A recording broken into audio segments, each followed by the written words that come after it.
safeguarding and carers' well-being. I think that being a family carer is a very vulnerable position to be in, and it depends on your own good health, motivation, support from other people, and all of those things can vary and go up and down, but the need from the person you're looking after is constant, and that can be very, very difficult. So it is a vulnerable, risky situation to be in. I have made choices to be a family carer. Nobody has to be a family carer. You can say, I can't do it, and many people do, and that's fine. So I've chosen to get very involved and stay alongside. That's my choice.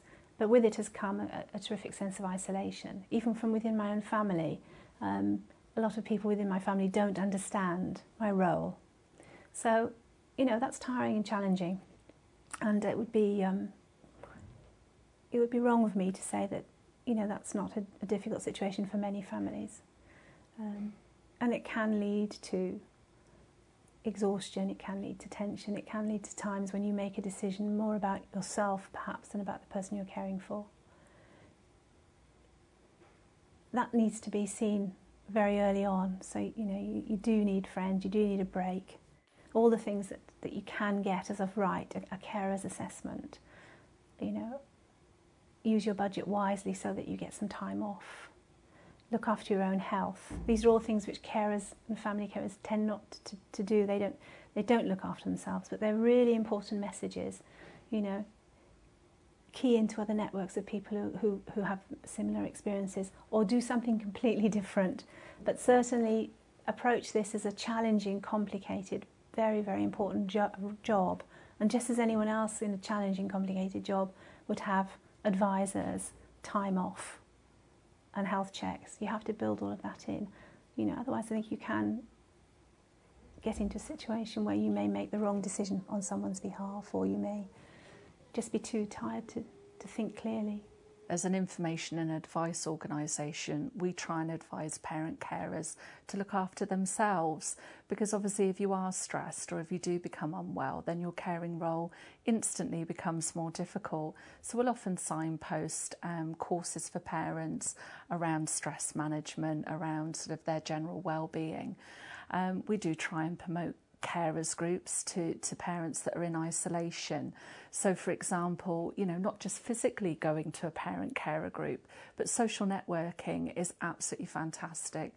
There's lots of organisations on Facebook where parents can meet in a virtual reality at 2 o'clock in the morning, if that's their only opportunity for time for themselves, to interact with other parents, to ask for peer support and advice, because I think it's not only important for organisations like MenCap Cymru to provide information and advice, but it's really important to get peer support from people that are actually going through it and are in similar situations to yourself.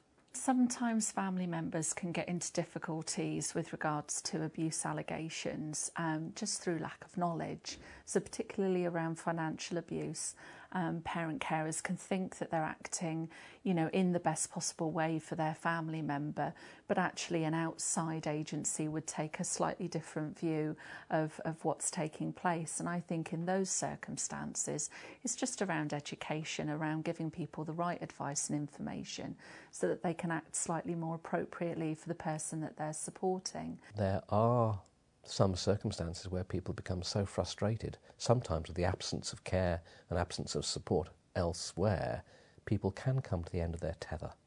And in those situations they can do and say things they would regret immediately.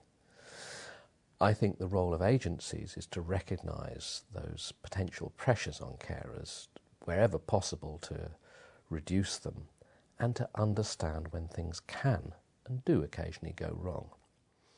Occasionally we do get parent carers who come to MenCap for information and advice, and they have had allegations of abuse made about themselves, you know, with themselves being the perpetrators or the alleged perpetrators. And that can be very difficult for family members to know what to do and where to get information and advice from.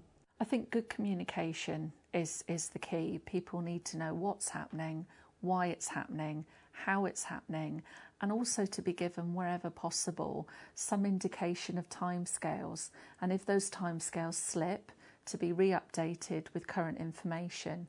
I think if you don't understand what's happening to you, if you don't really know the consequences or the ramifications of what's happening to you, it can be a very, very frightening experience. I don't think you can underestimate what it's like to be accused of being an abuser. So certainly with family members that we've provided information and advice to, we've signposted mental health charities. We've recommended the Samaritans for those moments at 3 o'clock in the morning where there's no other professionals there at the end of the phone to listen, and, you know, encourage people to visit their GP and share, you know, that this is the situation I'm finding myself in, because often sleep becomes elusive, and once you're, you know, sleep deprivated, just even having straightforward thoughts can be really difficult.